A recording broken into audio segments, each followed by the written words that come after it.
The papyrus, put it on my table every month. I don't wanna be sad. Don't even try to hide it. No, I don't wanna lose it. And you say how it is, it's so inviting. The papyrus, we're all so alive. The papyrus.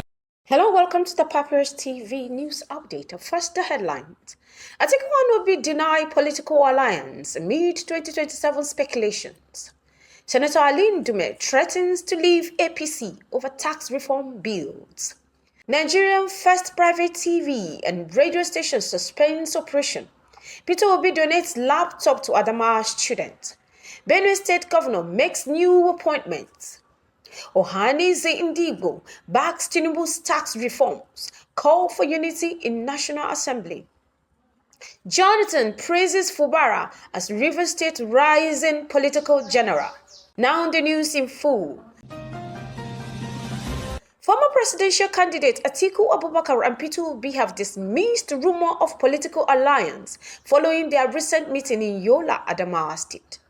The duo met during the 20th anniversary celebration of American University of Nigeria, AUN, and the 16th Founders' Day event tied to Atiku's legacy.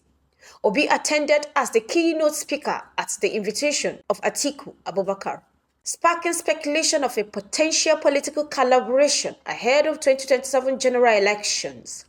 Atiku spokesman Paul Ibe clarifies that the meeting was a reunion of old friends, stating Obi was invited to mark an important milestone in the university. This was not a political gathering.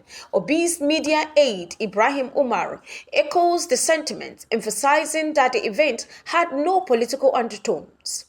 Despite this reassurance, political analysts suggest that a united front between their parties could pose a formidable challenge to the ruling APC. Notably, Atiku and Obi previously ran on the same ticket in 2019 elections, but pursued separate platforms in 2023.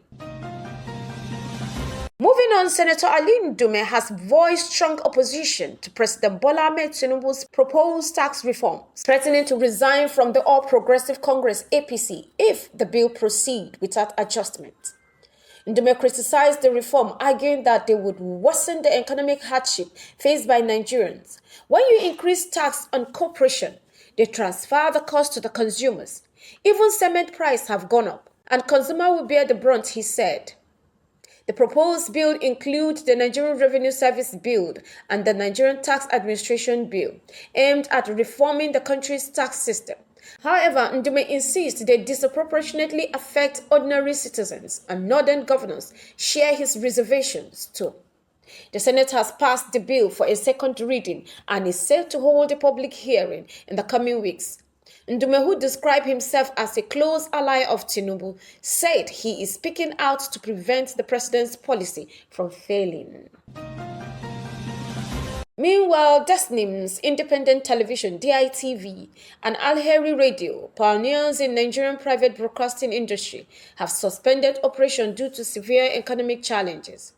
In a statement issued in Kaduna over the weekend, Idris Mustafa, acting general manager, cited the soaring cost of power as a key factor crippling stations' operation. He explained that dwindling revenue from struggling businesses have further compounded the situation. The station, which holds a historic place at Nigerian first private television and one of its oldest private radio outlets, have long catered to a dedicated Hausa-speaking audience. The suspension marks a significant blow to the Nigerian media landscape. The management expressed hope for a resumption of service once financial conditions improve and apologized for the disruption caused to their millions of viewers and listeners. In another development, former Labour Party presidential candidate Peter Obi has donated laptops and a printer to students of St. Augustine College in Mayobelua, Adamawa State, as part of his commitment to promoting education and digital literacy. In a social media post, Obi highlighted the importance of equipping young Nigerians with tools to bridge the digital divides and foster innovation. Supporting education by providing students with the right tools is a necessity for building a better future, he wrote. The donation, which includes 10 laptops and a printer, came after Obi's visit to an Almajiri school in Yola. He expressed admiration for the student enthusiasm for learning and emphasized that such initiatives are essential for empowering future generations. Obi gestures underscore his belief that education and technology are crucial for achieving sustainable development and advancing Nigerian society. A new Nigeria is indeed possible, he added. Moving on, Governor Hyacinth Alia of Benue State has made changes in his administration, relieving Dr. Dennis Akura of his role as Special Advisor to the Bureau of Local Government and Chieftaincy Affairs. In his place, Mr. Dene Aondaka has been appointed, with the transition taking effect immediately. This announcement was made in a statement issued by Governor's Chief Press Secretary, Deso Okura.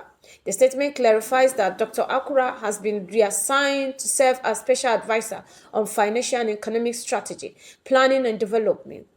Aondaka, a former banker, has previously held the position of Senior Special Assistant to the Governor, demonstrating a track record of service and expertise that align with the demands of the new role.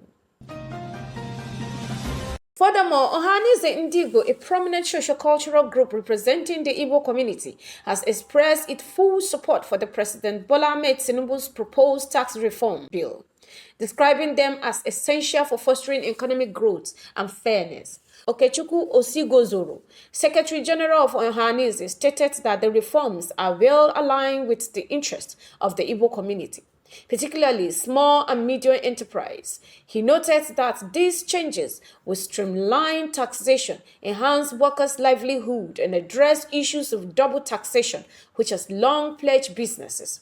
The group criticized resistance to the reform from some northern politicians, attributing their opposition to fear of losing financial advantages that benefit a selected few. Isigozoro urged southern lawmakers to rally behind the reforms, asserting that their passage would create a more equitable business climate while driving Nigerian economic development.